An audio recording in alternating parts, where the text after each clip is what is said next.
Fraksi gabungan Nasdem Hanura Perindo DPRD Lampung Selatan memberikan catatan bahwa pendirian Badan Usaha Milik Daerah atau BUMD agar didasarkan pada kebutuhan daerah dan kelayakan bidang usaha BUMD yang akan dibentuk.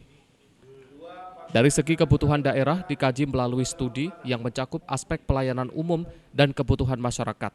Sedangkan berdasarkan kelayakan bidang usaha, BUMD dikaji melalui analisa terhadap kelayakan ekonomi, analisa pasar dan pemasaran, analisa kelayakan keuangan dan analisa aspek lainnya.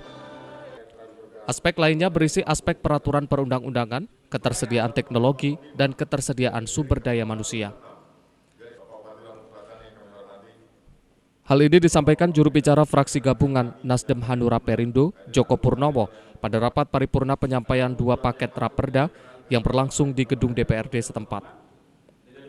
Fraksi gabungan Nasdem Hanura Perindo memberikan catatan dalam pandangannya yang merupakan satu kesatuan yang tidak dapat dipisahkan dari pendapat fraksi. Bahwa dasar hukum pendirian BUMD yaitu berdasarkan Undang-Undang Nomor 23 Tahun 2014 dan Peraturan Pemerintah Nomor 54 Tahun 2017.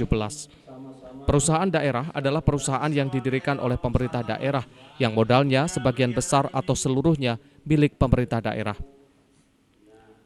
Oleh karena itu pendirian perusahaan daerah ini harus mampu pertama, pengembangan dan pembangunan potensi ekonomi di Kabupaten Lampung Selatan, kedua, BUMD dapat meningkatkan pendapatan daerah dan mengurangi ketergantungan daerah terhadap dana transfer pusat ke daerah dalam bentuk dana perimbangan. Dalam hari ini, fraksi gabungan memberikan masukan yang pertama, bahwa dasar hukum pendirian BUMD yaitu berdasarkan Undang-Undang Nomor 23 Tahun 2014 serta PP Nomor 54 Tahun 2017. Perusahaan daerah adalah perusahaan yang didirikan oleh pemerintah daerah yang modal sebagian besar atau seluruhnya milik pemerintah daerah. Oleh karena itu, pendirian perusahaan daerah harus mampu untuk mengembangkan dan membangun potensi ekonomi di Kabupaten Lampung Selatan, dapat meningkatkan pendapatan daerah dan mengurangi ketergantungan dari dana transfer dan perimbangan.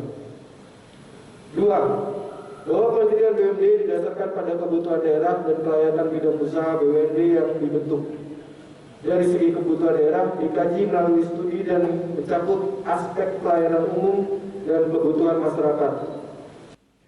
Fraksi gabungan Nasdem Hanura Perindo mengharapkan proses penyusunan Raperda ini harus dapat dimaksimalkan capaian output dengan indikator-indikator yang terukur dan dapat terjamin tujuan pembangunan kesejahteraan masyarakat yang benar-benar memenuhi keinginan masyarakat Kabupaten Lampung Selatan. Dari Lampung Selatan, Mai melaporkan.